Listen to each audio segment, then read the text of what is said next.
ಯಾವುದೇ ರೀತಿಯ ಮಸಾಲೆ ಪುಡಿ ಯೂಸ್ ಮಾಡದೆ, ಯಾವುದೇ ರೀತಿಯ ತರಕಾರಿಗಳನ್ನು ಯೂಸ್ ಮಾಡದೆ ಫ್ರೆಂಡ್ಸ್ ಗೋವಾ ಸ್ಪೆಷಲ್ ರೆಸಿಪಿ ಮುಗಾ ಘಾಟಿ ಮಾಡ್ತಾ ಇದ್ದೀನಿ. ಮುಗಾ ಘಾಟಿ ಅಂತಂದರೆ ಮೊಳಕೆ ಒಡೆದ ಹೆಸರು ಕಾಳಿನಿಂದ ಪಲ್ಯ ಮಾಡ್ತಾ ಇದ್ದೀನಿ. ಹೇಗೆ ಮಾಡುವುದು, ಏನೆಲ್ಲ ಬೇಕು ನೋಡೋಣ ಬನ್ನಿ. ಇದರಲ್ಲಿ ಫ್ರೆಂಡ್ಸ್ ಯಾವುದೇ ರೀತಿಯ ತರಕಾರಿ ಮತ್ತು ಮಸಾಲೆ ಯೂಸ್ ಮಾಡಿಲ್ಲ ಫ್ರೆಂಡ್ಸ್. ತುಂಬಾ ಈಸಿಯಾಗಿ ಕಡಿಮೆ ಸಾಮಗ್ರಿಗಳಿಂದ ಅತ್ಯಂತ ರುಚಿಕರವಾದ ಪಲ್ಯ. ವಿಡಿಯೋ ಸ್ಕಿಪ್ ಮಾಡದೆ ಕೊನೆವರೆಗೂ ನೋಡಿ. ಇದನ್ನು ಉಪವಾಸದ ಟೈಮಲ್ಲಿ ಮತ್ತು ಮನೆಯಲ್ಲಿ ಪೂಜೆಗಳಿದ್ದಾಗ ಇದನ್ನು ಮಾಡ್ತಾರೆ ಫ್ರೆಂಡ್ಸ್. ಹಾಗಾದರೆ ತಡೆಯಕ್ಕೆ ನೋಡೋಣ ಬನ್ನಿ. ನಮಸ್ಕಾರ ಎಲ್ಲರಿಗೂ, welcome back to Jaya recipe. ಮುಗಾ ಘಾಟಿ ಮಾಡಲು ಅರ್ಧ ಬೌಲು ತೆಂಗಿನ ತುರಿ, ಹಾಗೆಯೇ ಸ್ವಲ್ಪ ಜಾಯಿಕಾಯಿ ಪುಡಿ, ಸ್ವಲ್ಪ ಬೆಲ್ಲ, ಅರ್ಧ ಟೇಬಲ್ ಸ್ಪೂನು ಕೊತ್ತಂಬರಿ ಬೀಜ, 2 ಹಸಿಮೆಣಸಿನಕಾಯಿ, ಸ್ವಲ್ಪ ಹುಣಸೆಹಣ್ಣು, 6 ಕಾಳುಮೆಣಸು, ಹಾಗೆಯೇ ಅರ್ಧ ಬೌಲು ಹೆಸರು ಕಾಳನ್ನು ತಗೊಂಡು ಮೊಳಕೆ ಒಡೆಸು ಬೇಯಿಸಿಟ್ಟಿದ್ದೀನಿ ನೋಡಿ.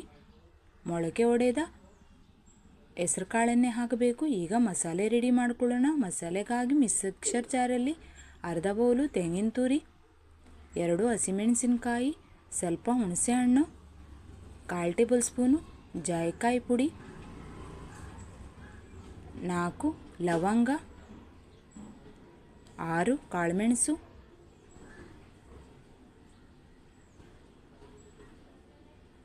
ಹಾಗೆಯೇ ಅರ್ಧ ಟೇಬಲ್ ಸ್ಪೂನು ಕೊತ್ತಂಬರಿ ಬೀಜ, ಸ್ವಲ್ಪ ನೀರು ಹಾಕಿ ತರಿತರಿಯಾಗಿ ಇದನ್ನು ರುಬ್ಕೊಳ್ಬೇಕು.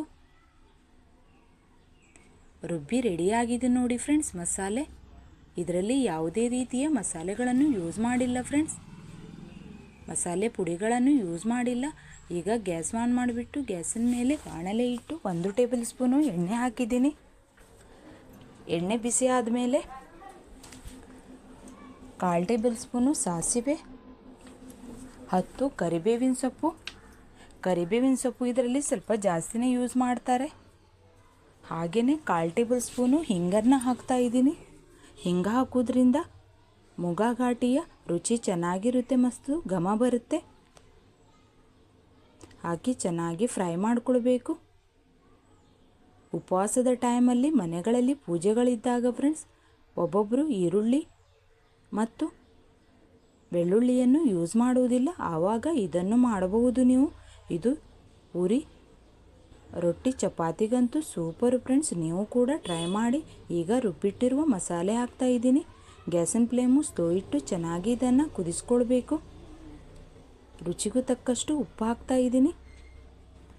ಹಾಗೆಯೇ ಸ್ವಲ್ಪ ಬೆಲ್ಲ ಹಾಕ್ತಾ ಇದ್ದೀನಿ ಇದರಲ್ಲಿ ರುಚಿಗಾಗಿ.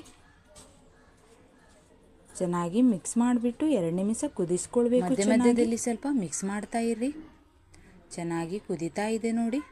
ತುಂಬಾ ಈಸಿಯಾಗಿ ರುಚಿಕರವಾದ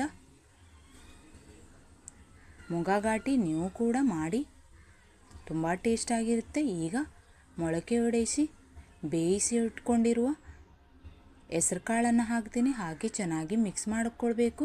ಹೆಸರು ಕಾಳು ಬೇಯಿಸಿದ ನೀರನ್ನು ಕೂಡ ಹಾಕ್ಕೊಳ್ಳಿ, ಜಾಸ್ತಿ ಹಾಕ್ಕೊಳ್ಬೇಡಿ. ಮುಗಾ ಘಾಟಿ ದಪ್ಪನೇ ಇರುತ್ತೆ. ಇದು ಪೂರಿ, ಚಪಾತಿ, ರೊಟ್ಟಿಗಂತೂ ಸೂಪರು. ಜಾಸ್ತಿ ತೆಳ್ಳನೆ ಮಾಡ್ಕೊಳ್ಬೇಡಿ. ಕುದಿತಿದ್ದ ಹಾಗೆ ದಪ್ಪಾಗಿ ಬರುತ್ತೆ ಇದು. ಇದರಲ್ಲಿ ಕರಿಬೇವಿನ ಸೊಪ್ಪು ಜಾಸ್ತಿನೇ ಯೂಸ್ ಮಾಡ್ಕೊಳ್ಬೇಕು. ರೆಡಿಯಾಗಿದೆ ನೋಡಿ ಫ್ರೆಂಡ್ಸ್. ಈಗ ಗ್ಯಾಸ್ ಬಂದ್ ಮಾಡಿಬಿಡ್ತೀನಿ. ಎಷ್ಟು ಸೂಪರಾಗಿ ಬಂದಿದೆ ನೋಡಿ. ನೀವು ಕೂಡ ಟ್ರೈ ಮಾಡಿ, ನಿಮಗೂ ಕೂಡ ಇಷ್ಟ ಆಗುತ್ತೆ.